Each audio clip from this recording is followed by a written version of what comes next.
ये भी अच्छी बात है कि पढ़ने पर आपकी दिलचस्पी है ना। तो जिस तरह आप पहले दिन इस खुशी के साथ आए तो साल भर आपको इंशाल्लाह पाबंदी से स्कूल में आना है।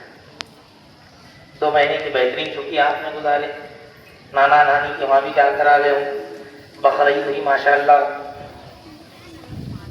सब सैर हासिल, खाना पीना गुफ्तगू सारी चीजें हुई। अब आपका वक्त पढ़ने पढ़ाने का है। तो डुम्मे नहीं मारने का, समझते हैं डुम्मे मारना, जरा कुछ हुआ चले नानी के वहां, जरा कुछ हुआ मामू के वहां, जरा कुछ हुआ खाला के वहां।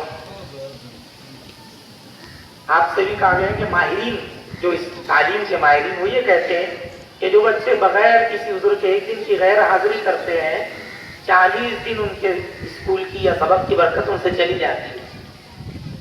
40 दिन आप पीछे चले जाते हैं अगर आप बगैर किसी वजह के गैर हाजिर रहते हैं।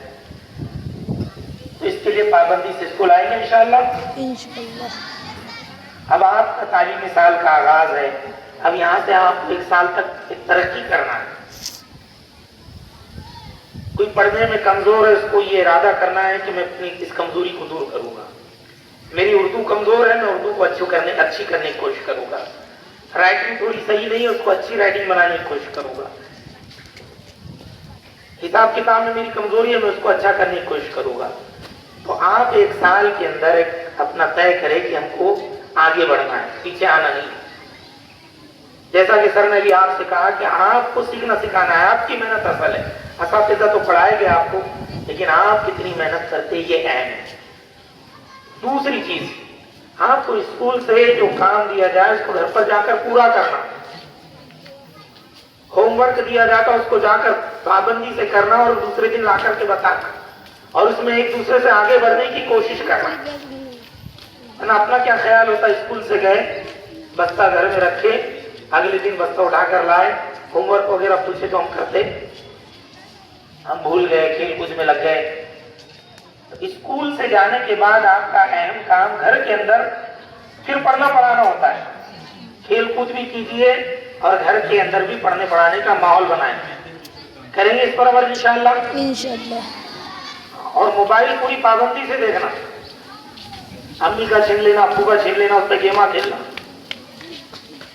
फिर पूरा होमवर्क हो जाता है। तो मोबाइल की लानत से अपने आप को बचाओ। हमारे छोटे बच्चों को बहुत आदत लग गई मोबाइल की। सही बात है कि गलत है?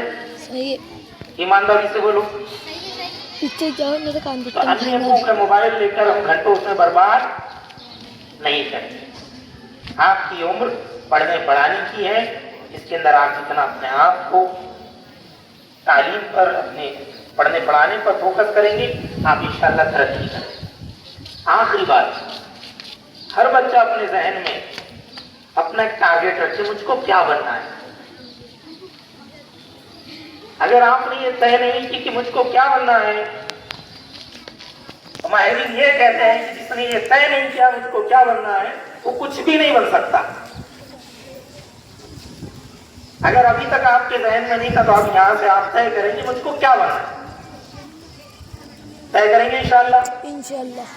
आपको अच्छा डॉक्टर बनना है, आपको इंजीनियर बनना है, आपको टीचर बनना है, आपको वकील साहब बनना है, आपको जज साहब बनना है, आपको कलेक्टर साहब बनना है, आपको पीएम बनना है मुल्क का। मोदी जी की लाइन में जाएंगे ना इंशाअल्लाह। बोलो, आप मुल्क के पीएम भी हो सकते हैं ना। तो वो भी तय करना है आपको कि हमको क्या बनना है। अगर आपसे कोई पूछे बेटे आपको क्या बनना है, तो फौरन आपको बोलना चाहिए मुझको ये बनना है। तो कोई आपसे पूछे आपको क्या बनना है, कुछ मालूम नहीं, तो अपना पढ़ना पढ़ाना कोई फायदे का नहीं होता। इसलिए एक टारगेट करेंगे इस पर भी अमल इंशाअल्लाह। तो चंद बातें मैं आपको और बता दूं। आपको पाबंदी से स्कूल आना है। स्कूल में यहाँ की हर चीज का एहतराम आपको करना है। स्कूल किसी चीज को नुकसान नहीं पहुंचाना। आपको बहुत अच्छा लॉन बना कर दिया गया, आपकी क्लासेस माशाल्लाह बहुत अच्छी है, तो उसका भी हमको ख्याल रखना। जो होमवर्क दिया जा रहा है उस पर तवज्जो देना, मोबाइल का गलत इस्तेमाल नहीं करना, अपनी तालीम पर भरपूर तवज्जो देना। और आखिरी बात, आपको क्या बनना है यह आपको तय करना है। ठीक है, अल्लाह ताला आप सबको तरक्की अता फरमाए, आपके असातिज़ा को रब्बे करीम भरपूर सलाहियतों से माला माल करे, और आप सबको रब्बे करीम अपनी मंजिल तक पहुँचने में आसानियाँ पैदा फरमाए।